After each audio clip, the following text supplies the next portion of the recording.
Hi అండి, అందరికీ నమస్కారం. జగన్మోహన్ రెడ్డి గారు ముఖ్యమంత్రిగా ఉన్న సమయంలో దశాబ్దాల తరబడి నష్టం వస్తుంది అన్న ఉద్దేశంతో విశాఖ స్టీల్ ప్లాంట్ని ప్రైవేటైజ్ చేయడానికి కేంద్ర ప్రభుత్వం ప్రయత్నించినటువంటి సంగతి తెలిసిందే. అయితే అప్పుడే ఎన్నికలు సమీపించడంతో ఎన్నికల హామీలో భాగంగా తెలుగుదేశం పార్టీ ఈ ప్రైవేటైజేషన్ని ఆపుతాము అని హామీ ఇచ్చారు. అందుకు అనుగుణంగానే కూటమి ప్రభుత్వం ఏర్పాటయ్యాక కేంద్ర ప్రభుత్వం నుంచి దాదాపు 11,000 కోట్ల రూపాయలు ఒకేసారి ప్యాకేజీ కింద తీసుకొచ్చి 3 బ్లాస్ట్ ఫర్నేస్లు ప్రారంభించడంతో పాటు మరిన్ని కార్యకలాపాలకు డబ్బుని ఉపయోగించడంతో సుస్థిరంగా నడుస్తున్నటువంటి వైజాగ్ స్టీల్ ప్లాంటు నష్టాల్లో ఉన్నటువంటి వైజాగ్ స్టీల్ ప్లాంట్ కొద్దిపాటి లాభాల దిశగా ప్రయాణిస్తున్నటువంటి సంగతి మనకందరికీ తెలిసిందే.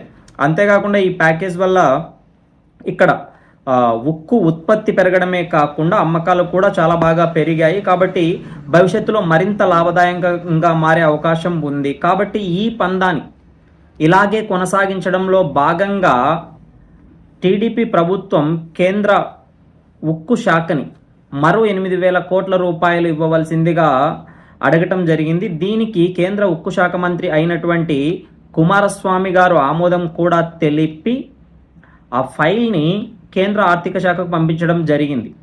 సో ఆర్థిక శాఖ ఆమోదం పొందినట్లయితే మరో 8,000 కోట్ల రూపాయలు విశాఖ ఉక్కు పరిశ్రమకు రావడం జరుగుతుంది. దీని ద్వారా మరిన్ని సదుపాయాలు ఈ ఉక్కు ఉత్పత్తి మరింత పెంచడం కానీ ఇంకా ఏవైనా కావాల్సినటువంటి సదుపాయాలు సమకూర్చుకొని ఈ ఉక్కు పరిశ్రమ అనేది మరింత లాభాల్లో నడిచే అవకాశం ఉంది. సో అలాంటప్పుడు ఏదైనా సరే ఒక సంస్థ లాభాల్లో వస్తుంది అంటే దాన్ని ప్రభుత్వమైనా ప్రైవేట్ అయినా ఏదైనా వదులుకోదు. ఇప్పుడు ప్రభుత్వం ఆధ్వర్యంలో ఉంది కాబట్టి ఈ సంస్థ లాభాలని ఇస్తూ ఉంది అంటే ప్రభుత్వం ఎలాగూ వదులుకోదు. కాబట్టి దీనిపైన స్టీల్ ప్లాంట్ పైన ప్రైవేటైజ్ చేస్తారు అనేసి వైసీపీ చేస్తున్నటువంటి దుష్ప్రచారాన్ని ప్రజలు దయచేసి నమ్మకండి. ఈ స్టీల్ ప్లాంట్ని లాభాల దిశగా మరలించడం కోసం కేంద్రం నుంచి ఎంత సహకారం వీలైతే అంత సహకారం ఎటువంటి మొహమాటం లేకుండా తెలుగుదేశం ప్రభుత్వం అడిగి తీసుకువస్తున్నారు. లాభాల వాటిలో నడిపిస్తున్నారు.